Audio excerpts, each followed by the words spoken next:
Vamos a Romanos capítulo 11. Romanos 11. Y ahora sí, estamos llegando ya al final del capítulo 11. Una porción que es muy preciosa en muchos sentidos y que yo creo que estaremos terminando, si el Señor lo permite, durante este mes, y esa es la intención, el ya concluirlo durante este mes y poder pasar a la parte práctica de Romanos que comienza en el capítulo 12 y que se fundamenta pues en todo lo anterior, ¿no? En todo lo que necesitamos entender y conocer para que nuestra práctica sea consistente con nuestra doctrina. Así que vamos a leer Romanos 11 y vamos a leer del versículo 25 al 29. Voy a leer el 25, pongámonos de pie por favor. Voy a leer el 25, ustedes me responden con el 26 y terminamos juntos el 29. Dice: porque no quiero, hermanos, que ignoréis este misterio, para que no seáis arrogantes en cuanto a vosotros mismos, que ha acontecido a Israel endurecimiento en parte, hasta que haya entrado la plenitud de los gentiles.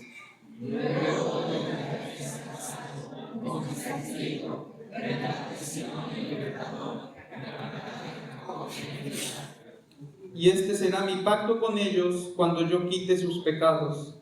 Así que cuando el evangelio son enemigos por causa de vosotros, pero en cuanto a la elección son amados por causa de los padres. Todos juntos, porque irrevocables son los dones y el llamamiento de Dios. Padre bendito, gracias Señor por esta porción de la Escritura. Gracias porque nos has enseñado, Señor, a través de Romanos, temas tan necesarios, Padre, que son complejos en el sentido de lo que ha costado que sean una realidad en nuestras vidas, que son complejos porque reconocemos que no tenemos la capacidad plena de entender todo lo que tú revelas, Señor, pero que también son simples, porque tú lo revelas de manera suficiente para que, entendiéndolo, Señor, con la ayuda del Espíritu Santo, podamos cambiar la manera en la que vivimos, la manera en la que expresamos nuestra fe, en obediencia y en amor a ti.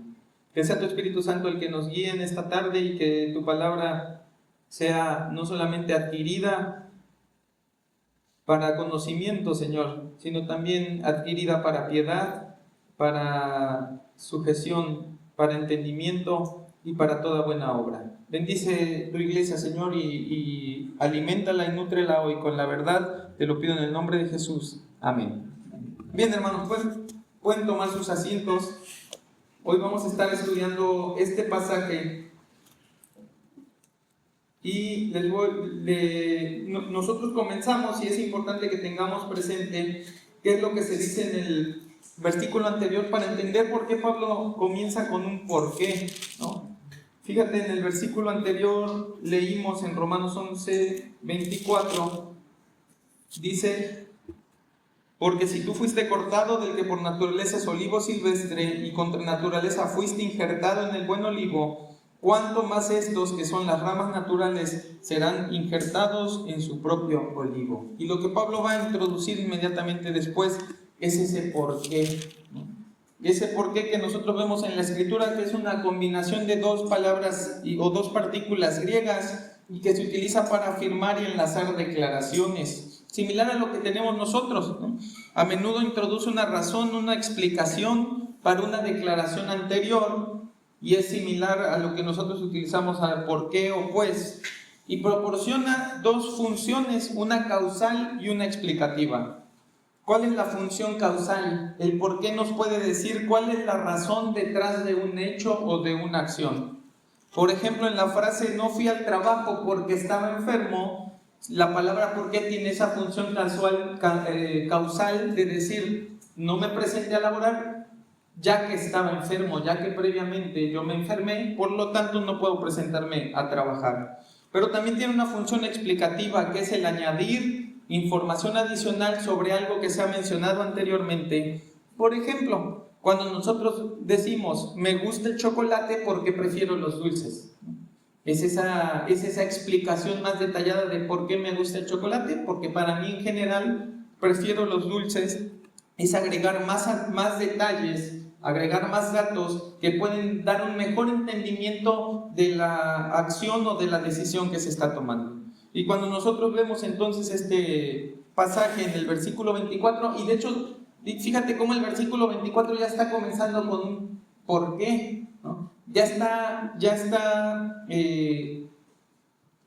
precisamente allí está presentando una causalidad. Si ya sucedió una vez, puede suceder de nuevo. Si ya Dios lo hizo contigo, lo puede hacer con ellos. Este por qué que nosotros vamos a ver en el versículo 25, tiene una función no de causalidad, sino de explicación.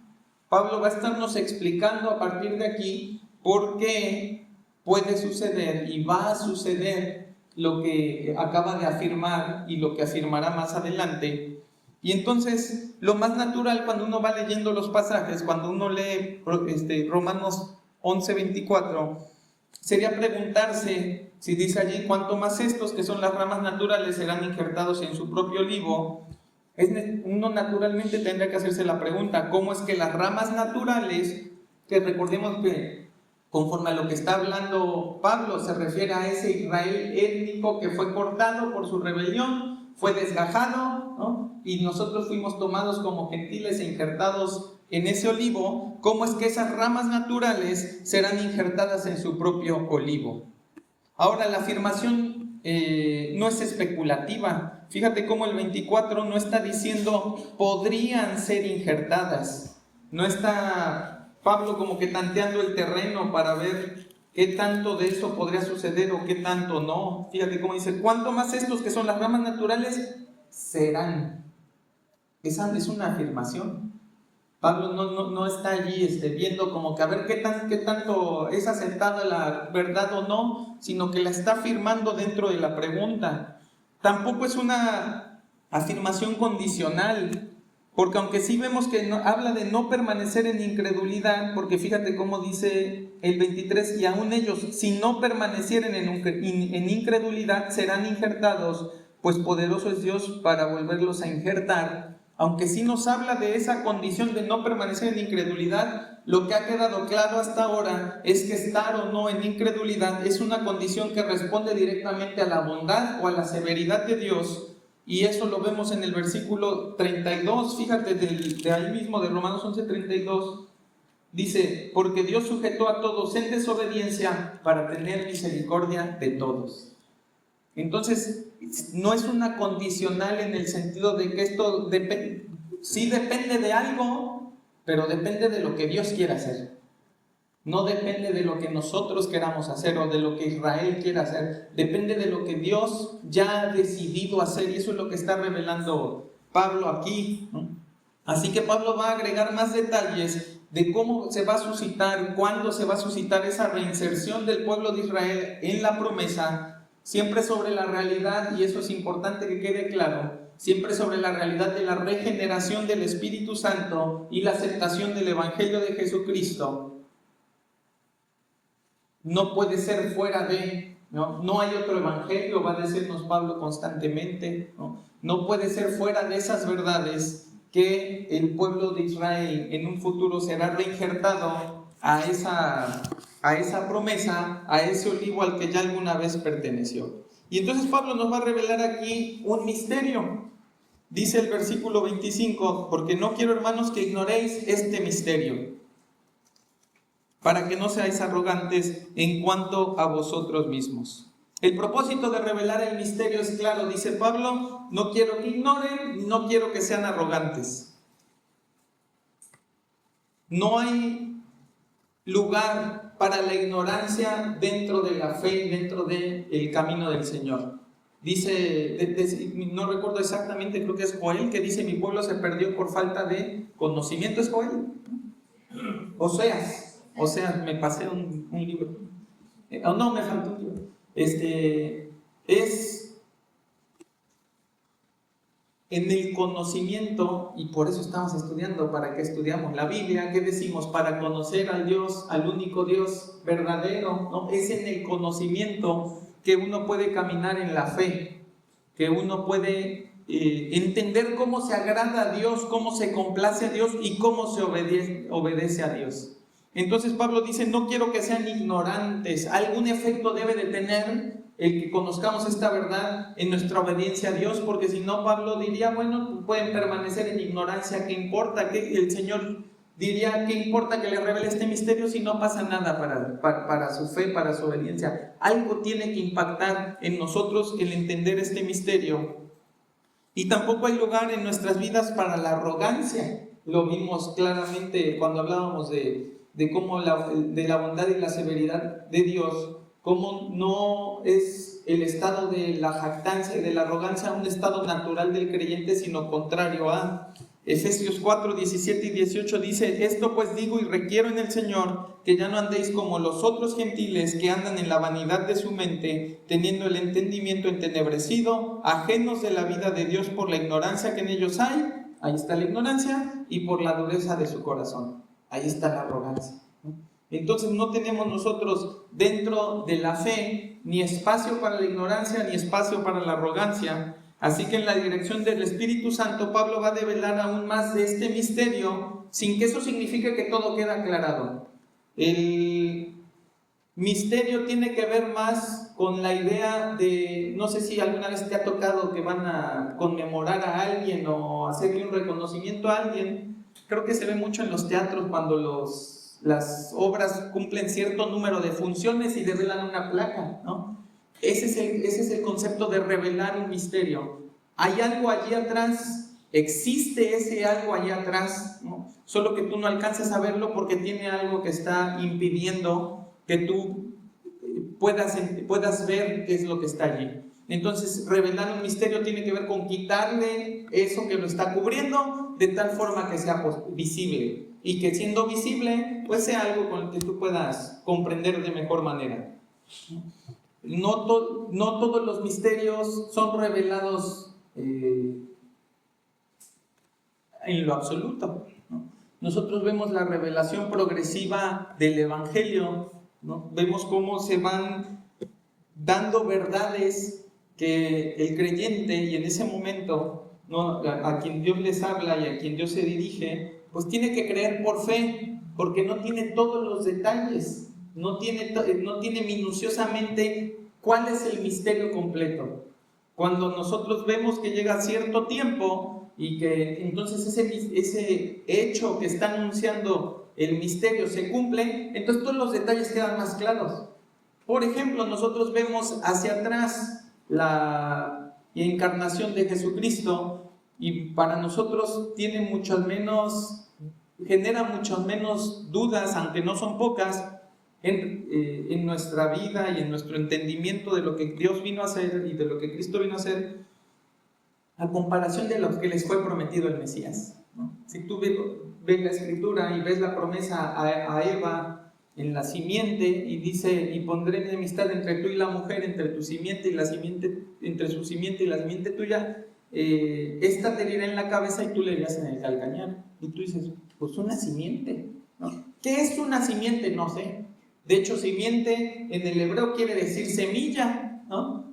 O sea, no está revelado todo hasta allí, pero es esa revelación suficiente de parte de Dios para que el que cree en esa revelación con fe tenga la certeza de que está confiando en lo revelado por el Señor, y que de manera equiparable está poniendo su confianza en Jesucristo. No es revelado Jesucristo hasta el momento de su encarnación, ¿no? Y nosotros lo podemos ver con tanta facilidad porque ya lo tenemos todo en un compendio de 66 libros inspirados por Dios, escritos en la dirección del Espíritu Santo, donde vamos leyendo todo y decimos, esto va aquí, esto lo conecto allá, y entonces el misterio hacia atrás es mucho más fácil de entender. Pero imagínatelo en aquel momento. Bueno, de manera similar, en este momento para nosotros este misterio no es revelado a detalle. Se nos van a dar algunas explicaciones, algunos datos adicionales que debemos de creer por fe. Debemos de creer por fe. El Señor no espera que aceptemos todos los términos del misterio porque no ha revelado todos los términos del misterio. El Señor quiere que lo creas por fe. Quiere que pongas tu confianza en lo que Él dijo, porque lo que Él dijo es suficiente para tu vida. Entonces necesitamos observarlo y creerlo con fe, sabiendo que esperamos con certeza lo que se ha dicho y aguardamos con confianza lo que no se detalló. Debemos hacerlo con humildad, reconociendo que el Dios soberano revela tanto de su voluntad como quiere y como es necesario para nuestras vidas. Dios pudo haberlo dicho todo, sí, y no habría libros que pudieran contener todo el conocimiento y toda la sabiduría de Dios, y aun si los hubiera, que no es el caso, ¿cuánto tiempo de nuestra vida pasaríamos tratando de comprenderlo y se nos iría esta vida sin haberlo llegado a conocer todo? Entonces el Señor quiere que confiemos en que lo que Él revela es suficiente, es lo que necesitamos y que allí vamos a encontrar lo que nuestras vidas requieren para vivir en santidad y en su voluntad. Y debemos creer en ello, debemos aceptarlo con sabiduría, viviendo a la luz de las verdades que son nítidas, que nos conducen a una vida agradable y a una profesión de fe práctica. Siempre uno de los grandes retos de la exposición de la palabra y de la enseñanza es cómo lo aplico, cómo lo llevo a una cuestión práctica que, por ejemplo, los que estuvieron aquí el viernes pudieron ver en el hermano Marcos, ¿no? La facilidad con la que él lo hace práctico, con la que un principio te lo lleva te lo desgrana, podríamos decir, hasta el punto más sencillo de aplicar en tu vida. Pero de repente llegamos a estos misterios que uno dice, ¿y cómo lo aplico? Esa parte, en algunas ocasiones, y me parece que esta es una de ellas, va a requerir diligencia de ti, no del expositor. Y de hecho todas requieren diligencia de ti, porque aún todas las aplicaciones, volvemos a la misma situación, pues todas las aplicaciones son dadas en la buena voluntad, tratando de que a todos les caiga algo, ¿no? Pero el expositor nunca conoce la vida de cada uno de tal forma que él pueda decir, bueno, a ti te va por esto, a ti te va por esto, tendremos que hacer una predicación para cada uno, ¿no? O tratar de agruparlos entre las condiciones más similares. Entonces este sermón, esta enseñanza de hoy requiere diligencia porque la aplicación práctica la tendrás que hacer tú. Tú tendrás que ver qué tanto requieres en cuanto a fe, en cuanto a confianza, en cuanto a humildad, en cuanto a diligencia para conocer y entender los misterios de Dios, ¿no? De tal forma que no quede nada más como un conocimiento más, que es a lo que le huimos, ¿no? Si tuviéramos que cambiar el nombre de la Iglesia Bíblica de Veracruz, ¿no? Lo cambiaríamos algo así como Iglesia Bíblica que practica la verdad de Veracruz, porque ser bíblico, y deberemos de comenzar a entenderlo así, no significa simplemente que aquí se abra la Biblia domingo a domingo o cada miércoles o en las reuniones en casa. Ser bíblico requiere vivir conforme a la verdad que declara la Escritura. Entonces tendríamos que pensar, y va a ser un ejercicio de este tiempo, el cómo debe aplicarse a mi corazón, porque yo sé cómo está mi corazón. No estamos hablando de aspectos externos, de aspectos muy visibles, en los que uno pueda decir, pues me está diciendo que el que hurta no hurte más, y pues yo veo el que agarra el papel del baño y se lo mete para llevárselo a su casa. No es así. Estamos hablando de conceptos y de verdades que quieren batallar, y quiere el Señor que batallemos en nuestro corazón para no caer en la ignorancia y no caer en la arrogancia. Entonces, por allí tenemos algo de trabajo que hacer. ¿Qué es un misterio? Ya les había dicho qué significaba o a qué lo podíamos asociar mejor. El misterio, y le voy a decir cómo lo define el diccionario expositivo Vine. Dice, en el Nuevo Testamento se refiere no a lo misterioso, como ocurre en nuestra palabra en español. Pensamos en algo misterioso y es algo como que secreto, como que oscuro, como que es imposible de saber, ¿no? sino aquello que, estando fuera del alcance de la comprensión natural sin ayuda, solo puede ser dado a conocer por revelación divina y se hace conocido de una manera y en un momento designados por Dios y solo a aquellos que son iluminados por su Espíritu. En el sentido común, un misterio implica conocimiento oculto. Su significado escritural es verdad revelada. Por lo tanto, los términos especialmente asociados con el tema son dado a conocer, manifestado, revelado, predicado, entendido y dispensación. Esas son las palabras que tú encuentras en la Escritura que se relacionan al término misterio. La definición dada anteriormente puede ilustrarse mejor con el siguiente pasaje. El misterio que había estado oculto desde los siglos y generaciones, pero ahora ha sido manifestado a sus santos, en Colosenses 1:26. Entonces, eso es un misterio, es una verdad que permanece, pero que todavía no hemos comprendido porque nos faltaba información que ahora nos va a ser revelada por medio de la Escritura. Por lo tanto, es indispensable que todo misterio dentro de la Escritura sea resuelto dentro de la Escritura. No podemos nosotros estar resolviendo misterios fuera de, porque entonces, ¿cómo garantizamos que la verdad que se está revelando respecto a ese misterio es la verdad de Dios? ¿Cómo sabemos que se está hablando del misterio de Dios si no viene de Dios esa revelación?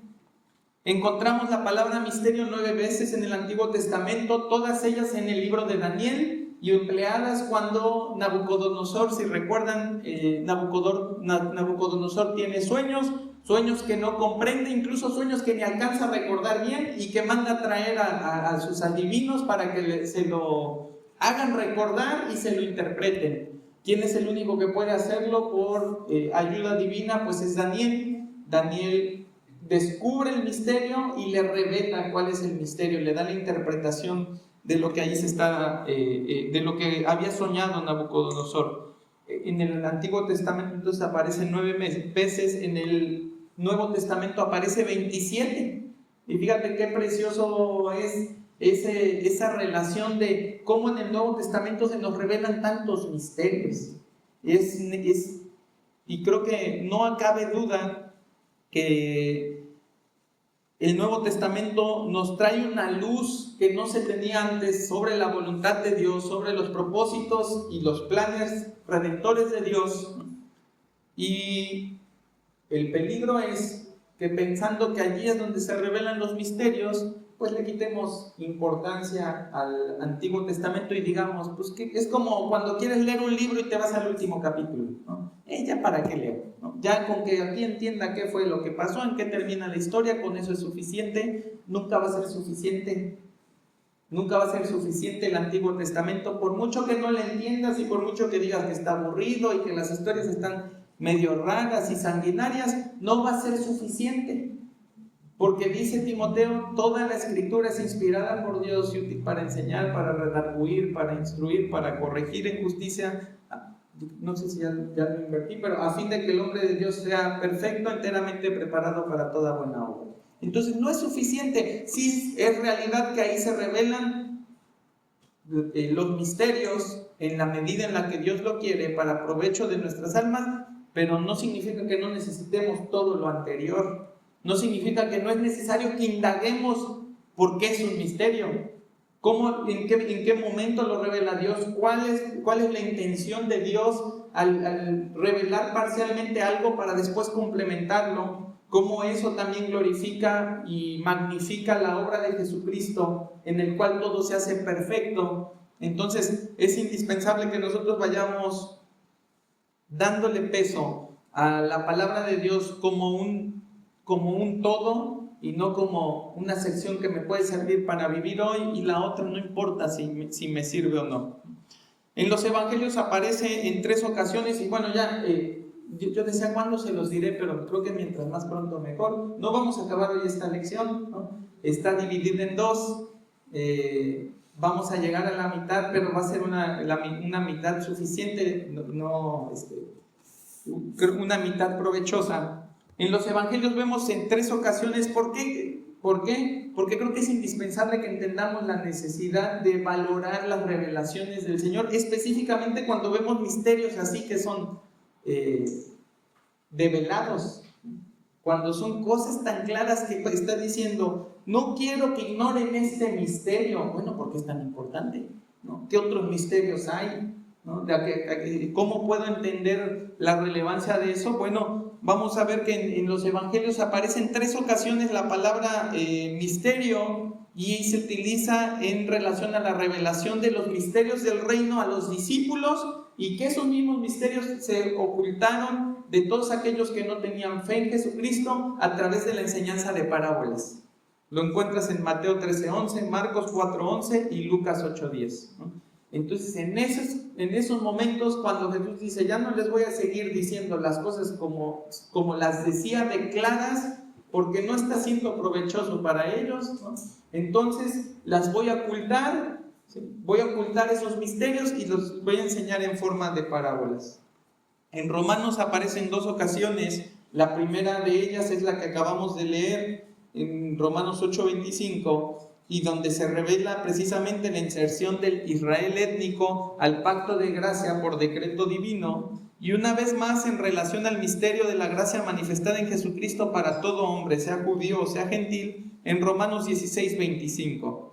Dice, y al que puede confirmaros según mi evangelio y la predicación de Jesucristo, según la revelación del misterio que se ha mantenido oculto desde tiempos eternos, pero que ha sido manifestado ahora, y que por las escrituras de los profetas, según el mandamiento del Dios eterno, se ha dado a conocer a todas las gentes para que obedezcan a la fe, al único y sabio Dios, sea gloria mediante Jesucristo para siempre. Amén. Entonces, ¿cuál es ese misterio? Es esa gracia manifestada, esa salvación por medio de Jesucristo. En Corintios se utiliza 5 veces. 2 de ellas se utiliza para hablar de la responsabilidad que tenemos de la administración de los misterios de Dios por medio de la predicación de la palabra. Es decir, dado que a nosotros ya nos fue revelado el misterio y que bajo el auspicio, la guía y la iluminación del Espíritu Santo los hemos comprendido, ahora nosotros podemos proclamarlos a los hombres dentro y fuera de la iglesia. Los encontramos en 1 Corintios 2:7 y 1 Corintios 4:11. 2 veces más se relaciona el uso de los dones en 1 Corintios 13:2 y 14:2. Y una vez más en 1 Corintios 15:51 para revelar un misterio que creo que todos nosotros alguna vez hemos tenido duda. ¿Alguien tiene idea en 1 Corintios 15 de qué misterio habla? De que no seremos, de que nuestro cuerpo, ¿qué va a ser? Transformado, exactamente. Ese es el misterio que se revela ahí, la resurrección futura y la transformación de este cuerpo mortal en un cuerpo celestial que puede relacionarse con Dios y que puede conocerle mejor. En Efesios se emplea 6 veces, primero en referencia al misterio de la voluntad de Dios de reunir todas las cosas en Cristo, Efesios 1:9 y 10, ¿no? Y es bien interesante porque precisamente lo que vemos en las 2 veces que se habla del misterio de Romanos es como está reuniendo las cosas en Cristo, precisamente. Está trayendo a los gentiles, está trayendo a los judíos.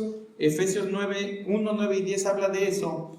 Efesios 3 al 6 y versículo 9 es el misterio respecto a la unión o indivisión de los hijos de Dios en un solo cuerpo, que se relaciona otra vez a lo que acabo de decir en Efesios 1, 9 y 10, ¿no? Que dicho sea de paso, ha sido un tema controversial cuando se habla de las posturas premilenial y amilenial, o del dispensacionalismo y del amilenialismo, en el sentido de que en muchas ocasiones se ha afirmado, se ha asegurado que el dispensacionalismo causa una división no debida y no deseada dentro de del plan redentor, haciendo 2 pueblos, y por lo tanto hay incluso quien ha afirmado que es como si Cristo tuviera 2 esposas. Tiene a su esposa la iglesia y tiene a su esposa Israel, ¿no? Entonces, ese concepto de la unión de todo en Cristo, que incluye judíos y gentiles, va a decir el pasaje, ya no hay bárbaro ni escita, no hay siervo ni libre, no hay hombre ni mujer. ¿Por qué? Porque todos son uno en Cristo, ¿no? Porque ya todos son hechos iguales en Cristo. Ha sido uno de los argumentos que se han empleado respecto al dispensacionalismo. Y la realidad es que si ese fuera el caso, si eso pensaran los dispensacionalistas, serían heréticos en cuanto a su comprensión del Evangelio y en cuanto a la obra de Cristo. No es algo con lo que cualquiera que sostenga la doctrina o la enseñanza, la teología dispensacional, te pudiera tener tranquilidad, porque implica que Dios está haciendo dos cosas cuando la Biblia es muy clara en que está haciendo una. El misterio revelado es, como lo dice expresamente Efesios 3, que los gentiles son coherederos y miembros del mismo cuerpo y copartícipes de la promesa en Cristo Jesús por medio del Evangelio. Entonces, para los dispensacionales, y no todos, pero para los que sostienen la doctrina en la verdad, no hay duda de que judíos y gentiles son parte de un mismo cuerpo, participan de una misma promesa, todos son descendientes de Abraham y hechos uno por medio de la promesa cumplida en Jesucristo. Dios no tiene dos cuerpos, ni dos pueblos, ni dos esposas, somos uno en Cristo, y todo lo que suceda con el Israel en el futuro, con base al otro misterio revelado por el Señor también a través de Pablo en Romanos, que es que va a reintegrar, va a reinsertar a Israel, es consistente y congruente con la verdad. No hay dos cosas distintas y dos iglesias distintas, y cada una tiene un plan distinto. Todas coinciden, todas confluyen, ¿sí?, en la obra de Cristo, y fuera de Cristo no hay salvación, fuera de Cristo no hay redención. Por lo tanto, en ese sentido, no hay una dualidad antibíblica en la comprensión de que el Señor ha hecho una cosa con unos y una cosa con otros, pero todos en Cristo confluyen y todos en Cristo cumplen el plan redentor del Padre, y todos en Cristo le glorifican como esos hombres y mujeres salvados a lo largo del tiempo, sin que haya entre ellos ninguna división ni ninguna distinción en cuanto a la redención. En Efesios 5:32 se menciona el misterio de la unión entre Cristo y su iglesia. Ese sí lo hemos estado escuchando más, sobre todo en las reuniones de matrimonios. Es el misterio, ¿no? Y que va a decir Pablo, esto lo digo en respecto, ¿no?, al misterio de la unión con Cristo a su iglesia, y cómo eso impacta en los matrimonios, cómo eso se convierte en una cuestión práctica de vivir el esposo para la esposa y la esposa para el esposo. Y finalmente en Efesios 6:19 se usa para hablar del misterio del Evangelio. Colosenses tiene 4 referencias a la palabra misterio. En el 1, 26 y 27 se emplea en relación al misterio de la adición de los gentiles a la promesa del pacto. Y fíjate cómo en muchas ocasiones se va relacionando precisamente el misterio y la revelación del misterio a la promesa. No es a los gentiles o a Israel, es a la promesa, y a cómo el Señor va añadiendo o va tratando, va quitando en su momento, parcialmente como lo hace con Israel, a esos que estaban en la promesa, y cómo el Señor los va reinsertando o los va trayendo. En el 2:2 de Colosenses se usa para los misterios de sabiduría escondidos en el Padre y en Cristo, y en el 4:3 al misterio del Evangelio de Cristo que Pablo predica y por el cual está preso. Segunda de Tesalonicenses lo emplea una vez respecto al misterio de iniquidad. Una fuerza satánica que se opone al Evangelio en el tiempo presente y que se relaciona a la manifestación futura del anticristo, al espíritu del anticristo, y cómo Cristo en su momento va a venir y va a acabar con eso de forma definitiva. Primera de Timoteo lo tiene y emplea la palabra misterio en 2 ocasiones, en el 3:9 y en el 16, y se utiliza para hablarle a los diáconos a que guarden el misterio de la fe con limpia conciencia, en el 3:9, ¿no? El misterio de la fe, el Evangelio, la verdad revelada por Dios. Y luego en el 16 habla del misterio de la piedad. ¿Cuál es ese misterio? Queda muy claro aquí. Dios fue manifestado en carne, justificado en el Espíritu, visto de los ángeles, predicado a los gentiles, creído en el mundo, recibido arriba en gloria.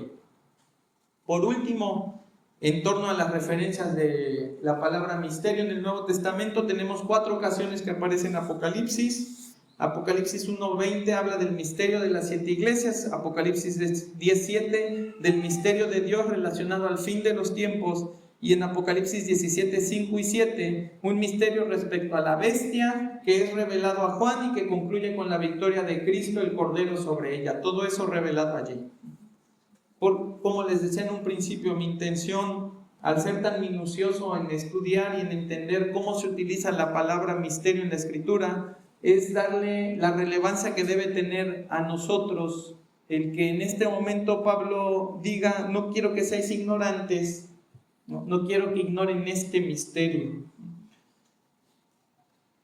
Tenemos que apreciar las implicaciones que tiene el pasaje y que estudiamos a la luz de la providencia del Señor, en toda bonanza y en toda bondad del Señor para el provecho de tu alma y la mía.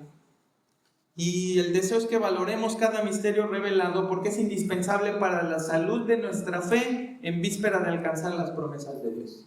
Es saludable, ¿sí? Es necesario que conozcamos y que entendamos los misterios, y que, conociendo lo que el Señor reveló, dejemos lo no revelado en manos de Dios. Descansemos en Él. No sé si alguna vez te pasó de chico y si te lo dijeron, o si a ti te ha tocado ya decirlo, ¿no? Que de repente el hijo pregunta algo y te está preguntando por algo que es notorio para él, que le inquieta, y tú le dices qué es lo que está pasando, pero no le dices todo lo que está pasando. No le dices, no le detallas toda la situación. ¿Por qué? Porque sabes que es demasiado para él, que puede ser demasiado pesado para tu hijo saber realmente todo lo que está pasando. Entonces, ¿qué haces? Le dices algo que sea suficiente para que él pueda llevar esa realidad en su vida, ¿no? Pero tú te encargas de lo demás. De manera similar, nosotros con el Señor tenemos que ser agradecidos, tenemos que apreciar la verdad que Él nos va a revelar aquí, y en ese sentido dejar todas las demás disposiciones en manos de Él.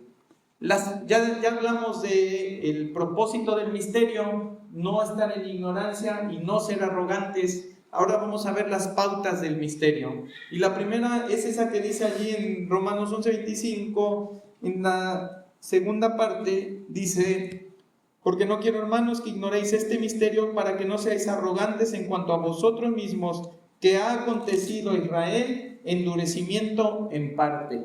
Ahí está ya Pablo revelando el misterio como tal.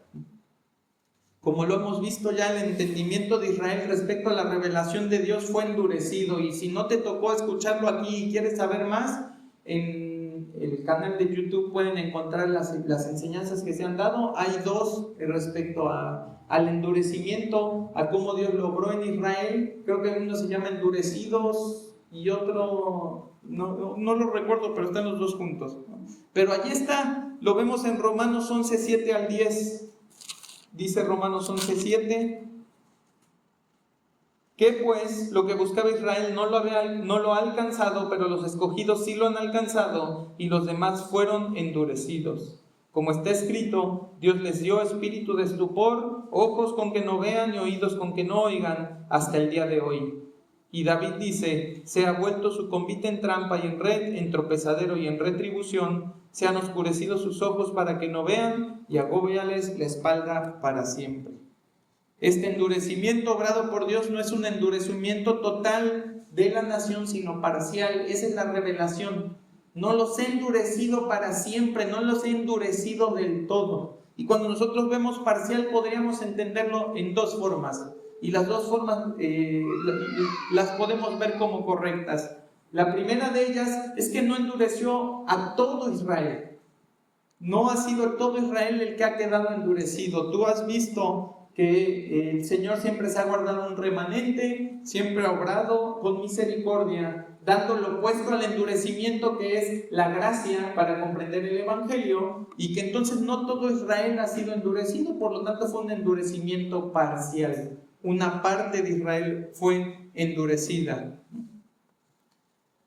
La segunda manera de entenderlo, y que podría relacionarse a la siguiente afirmación que dice: hasta que haya entrado la plenitud de los gentiles, es entender que es un endurecimiento temporal. Eso también podría ser una manera de entenderlo. A mí me parece que la manera más correcta de entenderlo es la primera. La segunda se puede deducir, pero es más claro en la segunda afirmación que el endurecimiento es temporal y no tanto en la primera. Entonces, el segundo detalle el segundo dato de esta revelación del misterio es este que dice hasta que haya entrado la plenitud de los gentiles. Y esa revelación nos habla de que esto es una cuestión temporal, pero como les decía, no se detalla cuánto tiempo va a durar. Sí habla de un evento, de un suceso, algo que tiene que acontecer para que ese endurecimiento acabe, pero no se nos dice cuándo sucederá. La condicional entonces para el término de esa condena judicial de endurecimiento es que la plenitud de los gentiles haya entrado. Ahora, ¿entrado a qué? Recuerda que hemos estado hablando de lo que es la inclusión en la promesa con ese ejemplo de lo que es el olivo y de cómo del olivo brotaron ramas naturales y que en su momento, cuando esas ramas naturales no se rebelaron contra Dios en su condena y en su castigo, el Señor corta esas ramas naturales, injerta olivos silvestres, que podemos entenderlo como los gentiles. Y si nosotros vemos cómo va desarrollándose ese concepto a lo largo del pasaje, cuando habla de que la plenitud de los gentiles haya entrado, nosotros debemos entender entrar como ser incluidos en la promesa dentro del pacto por los méritos de Jesucristo. Eso es entrar, ¿no? Podríamos verlo y se emplea la palabra en otros pasajes de la Escritura, por ejemplo en Mateo 23:13, y Jesús lo estuvo empleando en relación a la entrada al reino de los cielos, que sería consistente con el concepto de entrar al pacto o entrar al plan redentor del Señor. Mira, Mateo 23:13 dice: mas hay de vosotros, escribas y fariseos hipócritas, porque cerráis el reino de los cielos delante de los hombres, pues ni entráis vosotros, ni dejáis entrar a los que están entrando. Es esa misma palabra de entrar, ese mismo concepto. Mateo 18:8 dice: por tanto, si tu mano o tu pie te es ocasión de caer, córtalo, échalo de ti. Mejor te es entrar en la vida cojo, manco, fíjate, ya lo utilizó, entrar en la vida, ¿no? Cojo, manco, que teniendo 2 manos o 2 pies, ser echado en el fuego eterno. Entonces ahí cuando dice entrado, que haya entrado a la plenitud de los gentiles, se entiende entonces que hayan entrado todos aquellos gentiles que el Señor escogió para salvación dentro de los planes redentores del Señor, adicionándolos a la promesa. Plenitud es una palabra que ya hemos estudiado en otras ocasiones, la palabra pleroma, que habla de algo que es hecho completo, algo que ya se terminó, en este caso, de juntar o de adicionar, ya se llegó, vamos a pensarlo así, ya se llegó al cupo que se tenía que lograr, ¿no? Entonces, ya hablando extensamente sobre la intención de Dios de restaurar a Israel, la consecuente conclusión que podemos hacer ante esta revelación es que eso sucederá cuando Dios obre salvación en los gentiles, dándole entrada a todos sus elegidos. En ese momento, el foco del evangelismo y la redención volverá a Israel para traerlos a la plenitud de la restauración. Y voy a leer unas palabras que en su momento el pastor Steve Lawson habla respecto a esto, para que sea más claro lo que estoy tratando de explicar. Él dice, refiriéndose a Pablo, que un endurecimiento parcial ha sucedido a Israel. Lo que eso significa, en primer lugar, es que no todos los judíos han sido endurecidos. El que está escribiendo este libro es judío, el apóstol Pablo es judío, hay otros judíos que también estaban con él, como es Timoteo y otros en su equipo, y además hubo judíos que se convirtieron en el primer siglo. Entonces nosotros vemos el Pentecostés y la gran cantidad de judíos que se convirtieron, y de hecho la iglesia en Jerusalén era esencialmente una iglesia judía. Así que no fue un endurecimiento total y completo de todos en esa generación, y esto también indica que este endurecimiento no es final, es solo parcial cronológicamente, y habrá un deshacer de este endurecimiento, y aquí está el momento, hasta que haya entrado la plenitud de los gentiles. Una vez que Dios haya traído el número completo de gentiles que van a ser salvos, entonces Dios volverá su atención hacia los judíos y se cumplirá lo que Dios dice: todo Israel será salvo.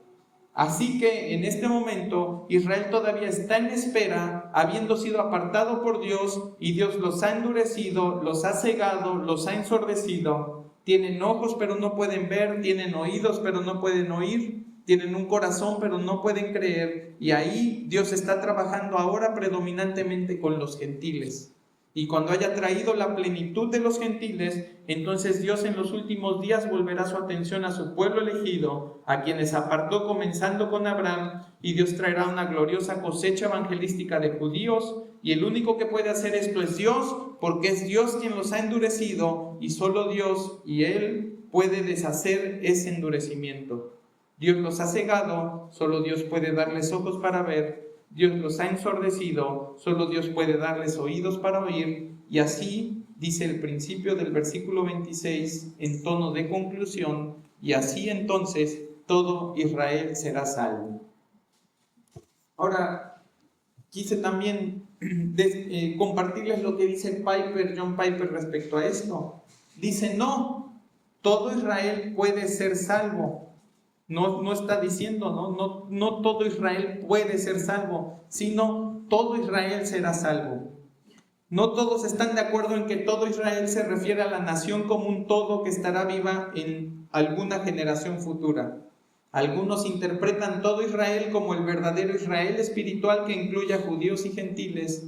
Otros creen que se refiere al remanente del Israel étnico creyente que está siendo salvo continuamente a través de la fe en Jesucristo. Ambas opiniones niegan lo que yo he estado defendiendo, dice Piper, y lo que yo creo que es lo que está diciendo Pablo también aquí, que es que en algún día habrá una gran y asombrosa conversión nacional de Israel. Entonces, cuando el Señor me dispuso, y dispuso Él, porque esa es una de las cosas que platicaba el otro día, cómo el Señor a través de este estudio de la palabra va dándonos lo necesario, y cómo a lo mejor hoy no lo vemos. Hoy podríamos decir, pues ¿por qué no hablamos de otros temas? ¿No? Precisamente, y fue un buen consejo de nuestro hermano Mauricio, precisamente por eso cambiamos el tiempo de la escuela dominical a hacerlo temático, porque es evidente que hay necesidades específicas de la iglesia, ¿no? Es evidente que van surgiendo situaciones, eventos, problemas, dificultades que requieren que la iglesia tenga una enseñanza que pueda ser temática, ¿no? Y también es evidente que en este estudio de la palabra secuencial, ¿no?, que nosotros vamos recibiendo de parte de Dios muchas veces lo que no es tan visible para todos nosotros y para quienes participamos de la enseñanza que la iglesia necesita. Entonces, en ese momento en el que llegamos a Romanos 8, pues una de las tareas que consideré que eran necesarias para poder enseñarlo con la debida diligencia fue comenzar a estudiar el Antiguo Testamento. Y si bien lo comenzamos a hacer aquí en el tiempo de escuela dominical y ahora dimos paso a la parte temática, en su momento el Señor me ha dado esa oportunidad de ir viendo todo el cuadro, ¿no? Es así como que, vamos a pensarlo así, como que en Romanos 11 estamos viendo ya la impresión, ¿no? Ya está el cuadro impreso y ya tienes los detalles, pero si tú empiezas a leerlo, es como estar viendo al pintor, ¿no?, haciendo todos los detalles del cuadro. Y ese pintor maestro, ¿no?, y soberano es el Señor, que a través de toda la historia, y eso es lo hermoso de irlo estudiando paralelamente, a través de toda la historia ha estado haciendo exactamente lo que tiene que suceder para que lleguemos al día de hoy. Y leyendo esto y leyendo todo lo que es el Evangelio y todos los misterios revelados, nosotros podemos decir, sí es cierto, el Señor no está aquí como que diciendo, bueno, esta cosa ya se me descompuso, ahora la vamos a componer. El Señor lo ha estado haciendo todo y en toda determinación, en todo momento, de tal forma que llegamos aquí porque el Señor aquí quería que llegáramos. No es como vamos a reinterpretar lo que pasó, porque lo que pasó es una cosa, pero ustedes lo deberían de estar viendo así. No es eso. Ese no es el misterio, no es decir, bueno, mira, esto no era, pero ahora no, es realmente ve todo lo que pasó y cómo eso que tú lees, que tú lees hoy, pues realmente se fue construyendo día a día, ¿sí? Y fíjate que ya cuando uno lo medita, cómo el Señor también es diligente en su trabajo y en su obra, ¿no? No es una cuestión que el Señor diga, bueno, hoy va a ser así y ahí los veo en 10,000 años a ver, ya para esperar a cosechar lo que... No, el Señor lo va trabajando diligentemente. El Señor lo va haciendo todo diligentemente. Sí, sí, es cierto que es un Dios soberano, un Dios todopoderoso, pero que Él decida prestar atención, ¿sí? y emplearse Él mismo en favor de los hombres, no es una cosa de una palabra dicha en la eternidad y de repente sucedió dentro de X número de años. El Señor lo ha ido haciendo todo para que suceda lo que Él quiere que suceda. Y aunque no la traía escrita, pero quiero que veas cómo si eso hace el Señor con la historia de toda la humanidad, en favor de hombres que Él ha escogido y que van a llegar a salvación, pero como bien decía, o como bien lo vemos, en una gracia general también para hombres que no van a alcanzar la salvación, pero que el Señor sigue siendo misericordioso y dándoles bendiciones y dándoles sustento, ¿no? Yo no lo había visto así, pero ayer predicaba precisamente el hermano Marcos Peña al momento de oficiar una boda, y decía cómo hay matrimonios que no tienen a Jesucristo, pero que en esa gracia general de Dios tú los ves con una convivencia que es amorosa, que es pacífica, que es cuidadosa, ¿no?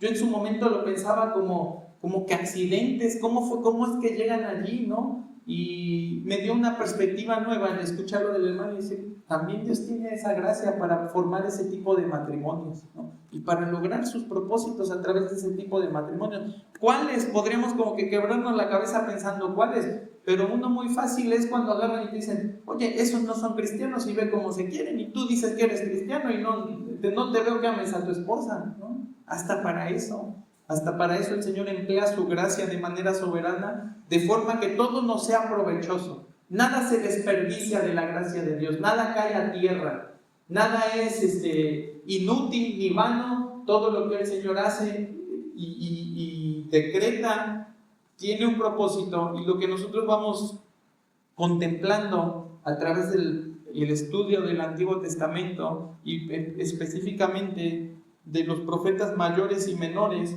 es ver cómo el Señor lo va concatenando todo, lo va hilando de tal manera que cuando llegas aquí dices, pues y así es, ¿no? No es una cuestión, no es una cuestión de cambio de dirección o de improvisación, es simplemente el Señor diciendo, mira, por si no lo alcanzas a ver, y seguramente no, porque no te lo he revelado todo, esto va a suceder así.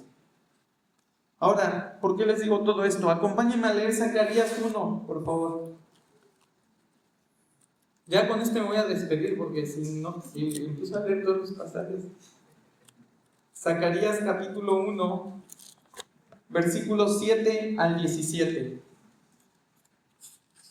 Ahora quiero ponerte en contexto, ¿no? Zacarías es uno de los profetas que está hablando Israel después de la cautividad, y que ya el pueblo de Israel tiene que regresar a reconstruir la ciudad, y el Señor les da la instrucción de que tienen que reconstruir el templo, y pues regresan después de haber estado 70 años fuera de Israel, pues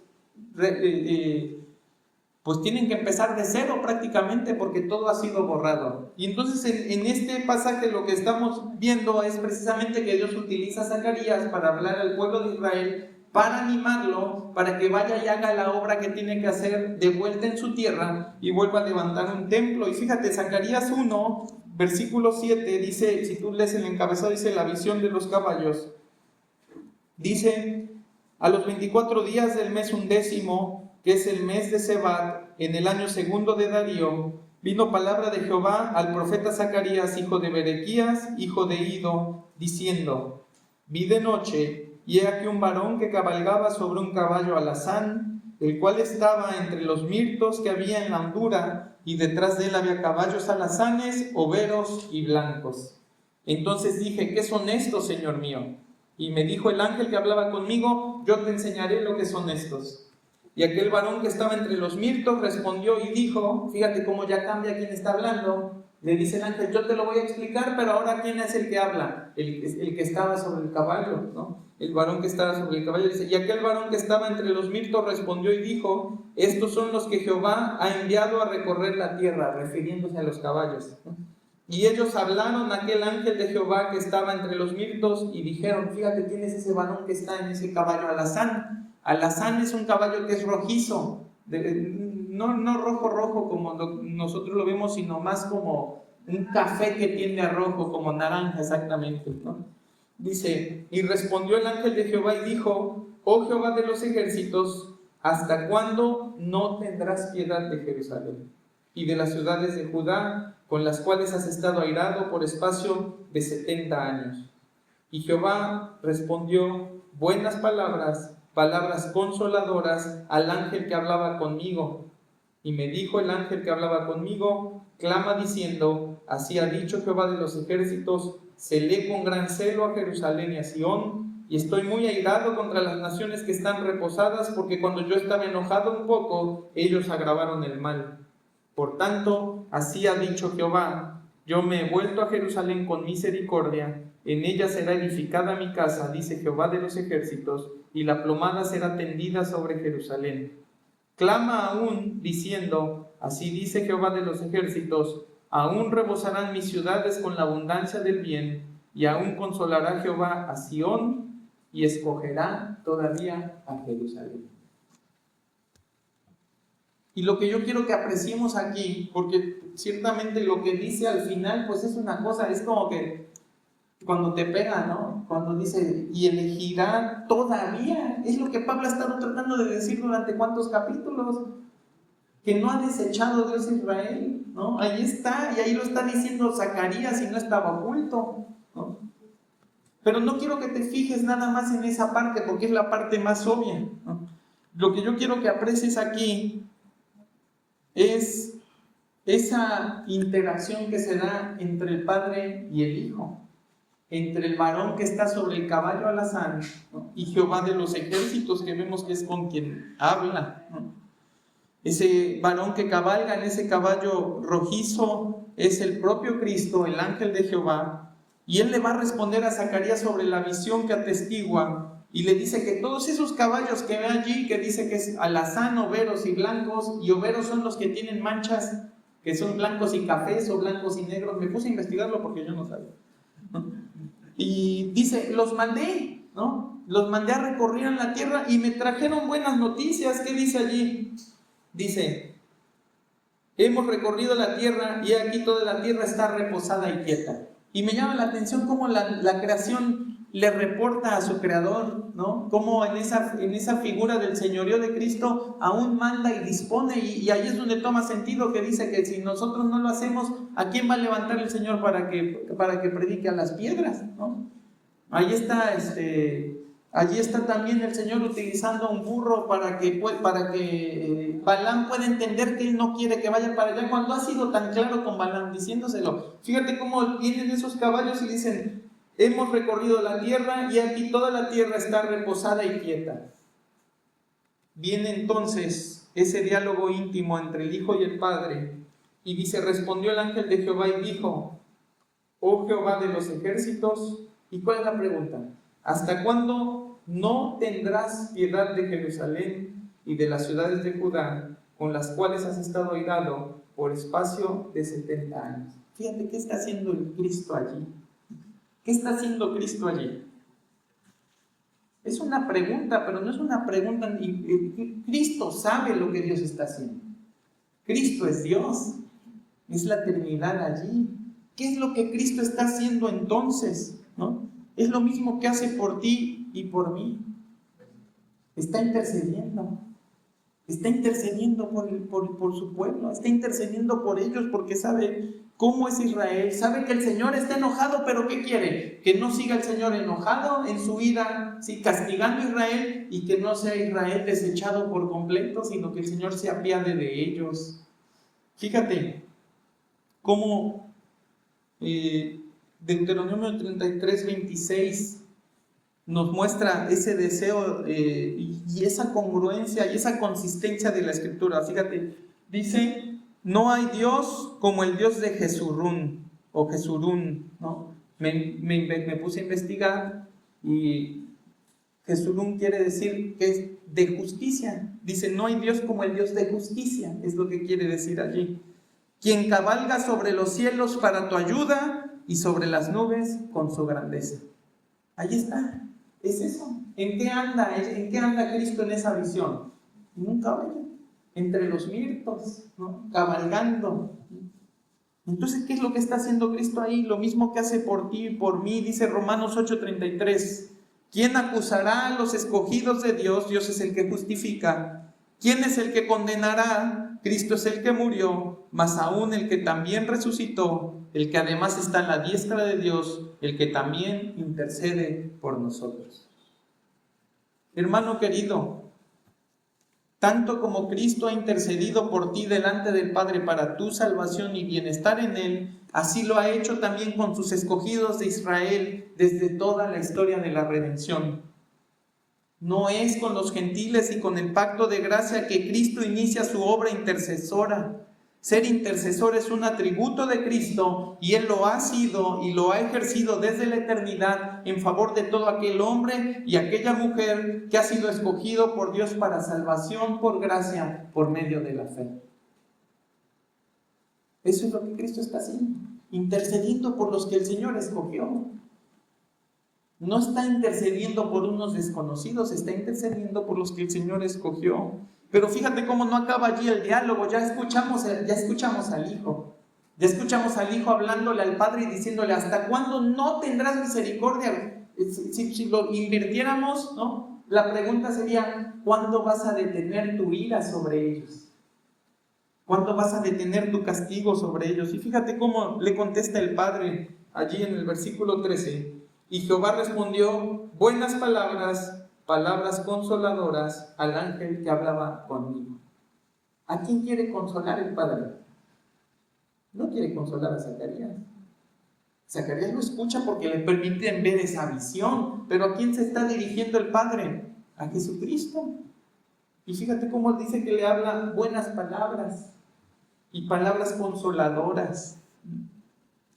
El Padre no solo quiere darle una respuesta, quiere comunicar su bondad y su consuelo al Hijo y quiere que Zacarías sea testigo de lo que Dios está haciendo y lo que Dios está respondiendo respecto a ello. ¿Y cuál es la respuesta?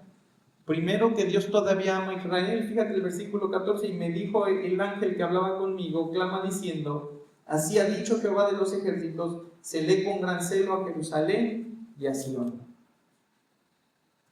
Dice cuando da el Éxodo 20, ¿no? Yo soy Jehová tu Dios fuerte y celoso, ¿no?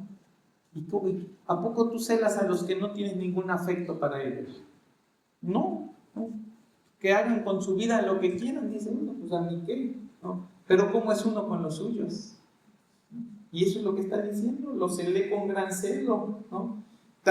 Tanto los ha celado que aun cuando Dios utilizó a esos pueblos paganos para enjuiciar a Israel y llevarlo a cautiverio y acabar con sus maldades, ciertamente también acabando con la vida de muchos de ellos, fíjate cómo está el Señor, dice el 15, y estoy muy airado contra las naciones que están reposadas, porque cuando yo estaba enojado un poco, ellos agravaron el mal. El Señor los utiliza para ejercer su castigo, pero el Señor se duele del castigo.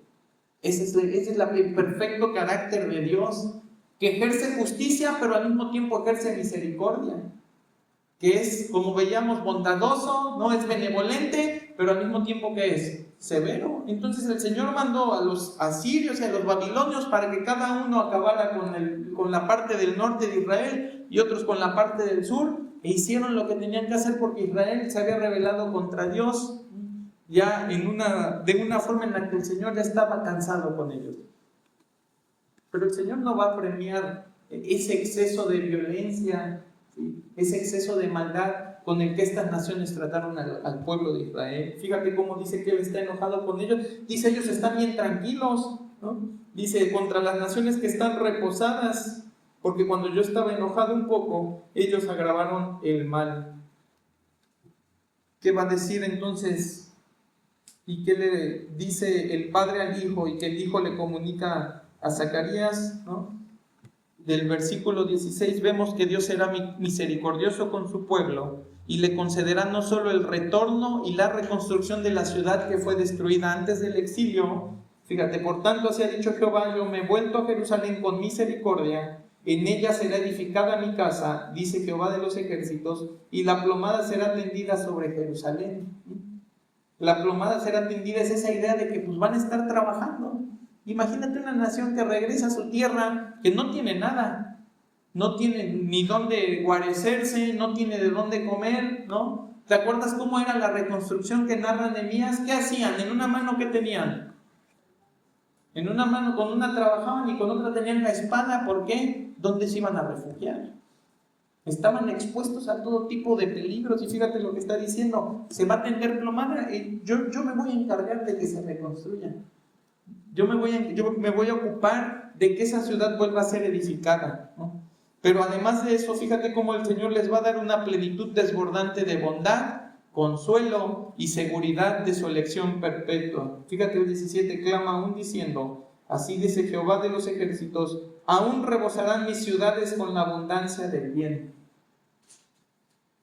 Y volvemos, ¿no? Tú ves ahorita a Jerusalén, a las ciudades. Jesús está hablando Dios está hablando de esas ciudades. Tú no las ves rebosando de la abundancia del bien, los ves viviendo las consecuencias aún de su pecado, ¿no? Y dice: aún consolará Jehová a Sión. Y por último, y escogerá todavía a Jerusalén. Entonces, ¿cuál es ese bien abundante? ¿Cuál es ese consuelo? ¿Y cuál es esa elección permanente que Israel recibirá? Es alcanzar la promesa que le fue dada a Abraham por medio de Jesucristo, porque fuera de él no tendrían ninguna posibilidad de alcanzar algo, no solo los israelitas, sino ni siquiera Abraham, ¿no? Es alcanzar esas promesas, gozarse en el bien, en la benevolencia de Dios y ser consolados para siempre. ¿Cómo sabemos que eso va a pasar? Porque es lo que nos está diciendo Pablo aquí en Romanos capítulo 11, ¿no? Dice: porque no quiero, hermanos, que ignoréis este misterio, para que no seáis arrogantes en cuanto a vosotros mismos, que ha acontecido a Israel endurecimiento en parte, hasta que haya entrado la plenitud de los gentiles, y luego todo Israel será salvo, como está escrito: vendrá de Sión el libertador, que apartará de Jacob la impiedad. Tiene que quitar el pecado, no puede ser con pecado, tiene que quitarlo. Y este será mi pacto con ellos cuando yo quite sus pecados. Así que en cuanto al evangelio, son enemigos por causa de vosotros, pero en cuanto a la elección, son amados por causa de los padres, porque irrevocables son los dones y el llamamiento de Dios.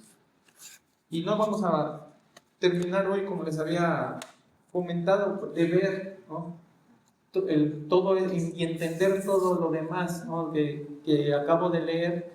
Pero creo que es importante, como lo decía en un inicio, ver la revelación, pero también apreciar la revelación, porque la revelación emana del corazón de Dios. Y ese mismo corazón que te ama a ti, ama a cada uno de los elegidos, ama a cada uno de los que el Señor ha predestinado para salvación. Y entenderlo realmente quiere decir involucrarnos con el propósito y con los planes del Señor en cuanto a la redención. Y es una aplicación constante, pero que yo te podría decir, me parece que es lo que más necesitamos. ¿A cuánta gente le hemos predicado esta semana acerca de esos planes redentores de Dios? ¿A cuánta gente le hemos predicado el Evangelio? ¿Cuántos de ellos han escuchado la verdad de tal forma que puedan tener esa oportunidad de escucharla y creerla? Que sí, el Señor es soberano y el Señor es todopoderoso y puede usar a quien quiera, pero si te quiere usar a ti, entonces ¿cuál es el problema? ¿Por qué tiene que usar a otros si te quiere usar a ti? Fíjate cómo no confías en la soberanía de Dios, que eligiéndote a ti para predicar el Evangelio, tú estás esperando que lo predique el otro. No tiene ninguna congruencia el vivir así. Es decir, el Señor va a alcanzar a todos los que quiera, sí, y para eso te redimió a ti. ¿De qué le sirve si no haces eso? ¿Cómo contribuyes al reino, a la expansión del Evangelio, a que todos los que el Señor quiere que alcancen la promesa la alcancen, si no haces la parte que a ti te toca? Claro que no va a detener al Señor. Pero ¿qué cuentas le vas a dar tú a Él? De ese compañero de trabajo que tú sabías que estaba en necesidad, que tú sabías que estaba sufriendo, que no le estaba yendo bien y te dio pena predicarle el Evangelio. De esa vecina, ¿no?, que ya no sabe qué hacer con su vida porque no le va bien con el marido, no le va bien con los hijos, no le va bien con sus papás, ¿no? Por todos lados tiene dolor, y tú que tienes la esperanza de Cristo en ti y que sabes que esa esperanza te ha permitido a ti vivir este mundo no poniendo los ojos en las cosas de la tierra, sino en las cosas eternas, no le compartes a ella la esperanza. No se las compartimos, y anima a tus hijos a que le prediquen el Evangelio a sus compañeros, a que les hablen de Jesús con lo poco que entiendan, pero que les hablen de Jesús. No importa qué edad tengan, ellos ya conocen algo del Evangelio y eso es lo que necesitan decirles. No necesitan decirles más. Pero hermano, en la medida en la que apreciemos la revelación de Dios y en la medida que queramos ser agradables al Señor y útiles para su obra, tendremos que hacer algo, tendremos que determinar algo en relación a las personas que conocemos, a las personas con las que nos relacionamos y que no les hemos predicado el Evangelio. Porque ¿sabes qué es no hacerlo? Es arrogancia. No predicarles el Evangelio es arrogancia. Yo ya soy salvo, ya aquellos el Señor se encargará. Eso es arrogancia. Entonces, que no sea esa la forma en la que nosotros experimentamos nuestra redención y nuestra salvación, porque ¿hasta qué momento, en qué punto esa arrogancia demostrará que la salvación la teníamos aquí nada más como idea, pero nunca en nuestra alma como promesa de parte de Dios? Vamos a ponernos de pie, por favor. Padre bendito, gracias, Señor, porque te ha placido revelarte y porque misericordiosamente nos has dejado esa verdad en tu palabra. Señor, no queremos ser ignorantes ni arrogantes respecto a las verdades que tú nos das. Queremos que nos transforme, Señor. Y si no lo deseamos, Señor, te pedimos que pongas el deseo de ser transformados por tu palabra. Padre, perdona cualquier arrogancia, Señor, cualquier jactancia. Perdona cualquier orgullo que equivocadamente nos ha hecho disfrutar de la promesa de salvación sin tener el corazón para compartirla con aquellos que la necesitan. Padre, despierta en nosotros un fervor por alcanzar a todos esos hombres que tú has escogido y por predicar, Señor, aún sin cuestionarlo, sin fijarnos en lo que no es, Señor, parte de nuestra responsabilidad a todos aquellos que no van a creer en ti, Señor. Tú eres el Dios soberano, tuya es la salvación, eres tú quien ejerce misericordia y gracia, Señor. Y ya que nos has elegido para ser participantes de esa misericordia y gracia, Señor, haznos instrumentos de ella, administradores fieles de los misterios que tú has revelado, del misterio del Evangelio por medio de Jesucristo, para que en lo que a nosotros compete, toda criatura que está a nuestro alrededor conozca el Evangelio por medio de nosotros. Señor, sigue haciendo tu voluntad y síguenos enseñando a amarla, porque sabemos que nuestro orgullo, Señor, y nuestra perversidad nos hace pensar que tú estás para servirnos a nosotros. Cuando en realidad, Señor, nada de esta vida tiene sentido si no estamos entregados de mente, alma y corazón a tu servicio, buscando glorificarte en todo, Padre, y que cada plan, cada voluntad y cada anhelo de tu corazón sea hecho en nuestras vidas. Guarda tu iglesia, llévala con tu bendición, Señor, y que podamos ser de testimonio, de luz y de sal para este mundo. Te lo ruego en el nombre de Cristo Jesús. Amén.